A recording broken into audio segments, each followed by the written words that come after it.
Catherine Gibson for Insight. Today, I'm joined by Ammar Abdulhamid, a fellow at the Foundation for the Defense of Democracies.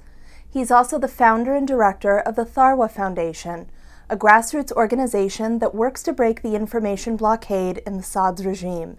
Ammar, thank you very much for joining me today.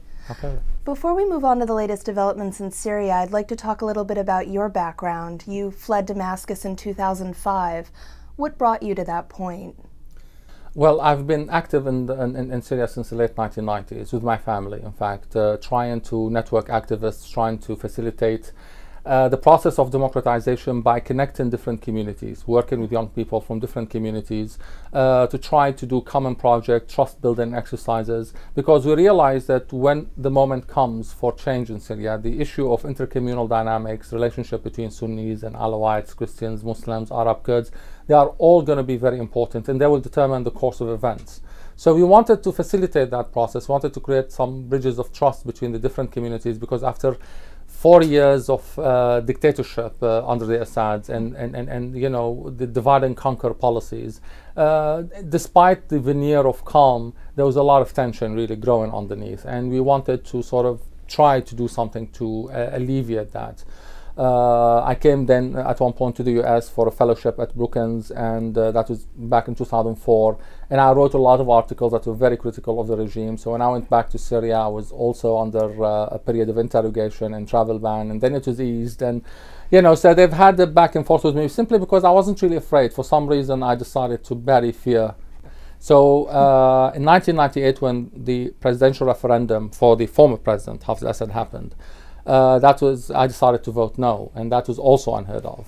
And it was not secret balloting, it was open balloting. So the security guy is right there in front of you, he gives you a piece of paper, you have to circle yes or no, and of course everybody circled yes. I circled no, and that was, I think one of 219 people who did it at the time, out of 9 million sort of electoral. And what do they say to you when you hand that in? I think the security guy was more afraid than I, because it happened on his watch. He is the one who's going to be held responsible for it.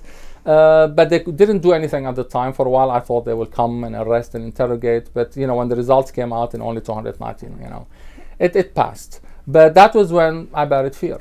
Moving to what's happening right now, we're hearing that quite possibly this Free Syrian Army gave Assad's government an ultimatum if they don't follow the Annan plan. We're also hearing from the UN High Commissioner warning that Syria could descend into full-fledged conflict, especially due to the massacre that just occurred. Can you take us through a bit of an overview over what's happening right now? The reality is, on the ground, this situation is that of defiance, by and defiance by civil means. It's still, for the most part, I mean, we don't hear it a lot, but it's still oftentimes it's about unarmed protesters taken to the streets. But basically, people, even though they saw what happened in Hula, the district, they saw what's happening in Homs. They know that thousands have died, 15,000 by the way. They know that 60,000 are in prison, 200,000 are in exile, 1 million people are displaced, you know, all over the country because of the fighting. They are not backing down. So, and more communities are rising up, in fact, and joining. It's becoming a coming-of-age experience for the young population in so many parts of Syria to become part of the revolution. And what are the hopes and expectations of these protesters in relation to the Annan plan and the UN? They'd have no hope in the Annan plan from moment one. Is that because, you know, basically people are saying, you know, your journalists came here, we have been given all this video, everybody knows what the story on the ground is, what are you going to observe? On the other hand, if you're willing to stay with us, because when the observers come to a certain, you know, community, the shelling stops for a while. The moment they leave, it resumes. But our demands are very clear. This regime has to come to an end. You know, there is a way out for Assad, and he's not taking it. And that is, you know, creating, in fact, more and more radicalism on the street. People are basically now asking for him to be executed. You know, it's, you know. But on the other hand, if Assad, you know, can leave today, if he make that decision, people will be angry, of course, but they will accept it. They will accept an amnesty. You really think there would be a peaceful way forward if Assad left? If Assad left with an international agreement, yes, there will be. But I don't see it. I'm not saying I'm not going.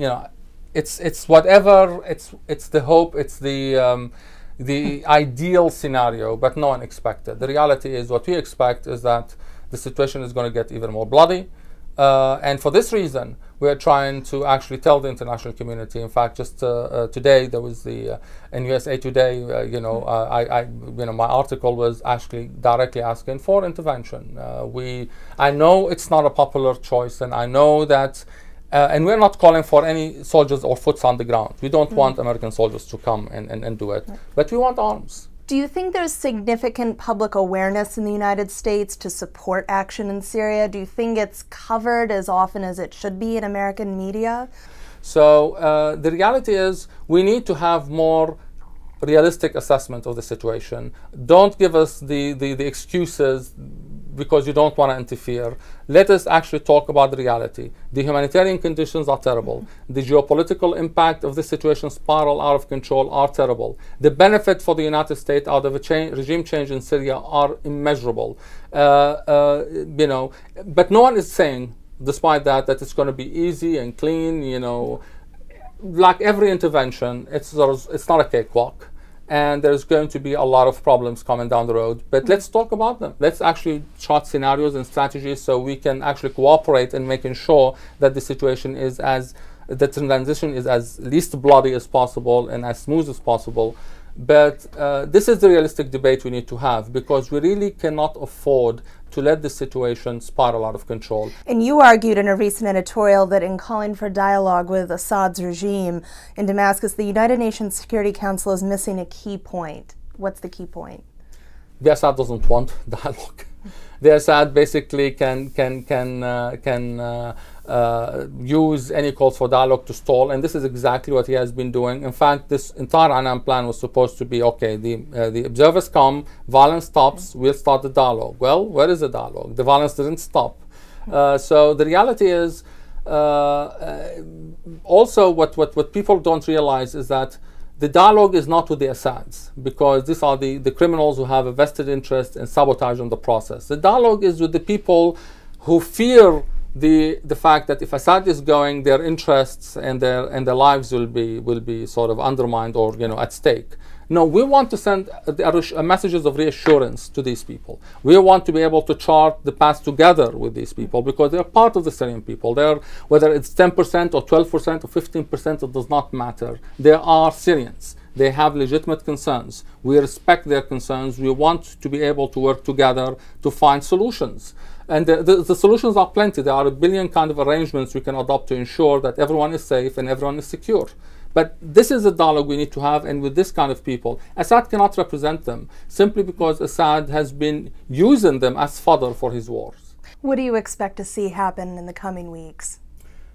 The situation in Syria is getting more and more fractious. So in a sense, more and more defiant and violent on part of the regime. But at the same time, communities are rising up again. Aleppo is in a, at all different levels now, is a country that has definitely joined the protest movement in full force. Damascus, we are seeing also a lot of movement in all the different suburbs and communities, and the death toll in Damascus is now rising to about 15 or 20 people per day as well. So these two cities, the capital cities basically in the north and south, that people were looking for to join the movement, have joined it. They're there. So that means the regime is going to escalate its violence, and that means that we are going to see more massacres. So this debate that's taken place in the international circles now on intervention is an important debate, and it's, I hope, a debate that will help shape policy and make it more proactive, because the reality is we do need now to move not on whether to intervene and not to intervene, but even how to intervene and what are the mechanisms for ensuring a positive outcome in the quickest possible way and the least possible damage. Ammar, thank you very much for joining me today. It was very good to speak with you.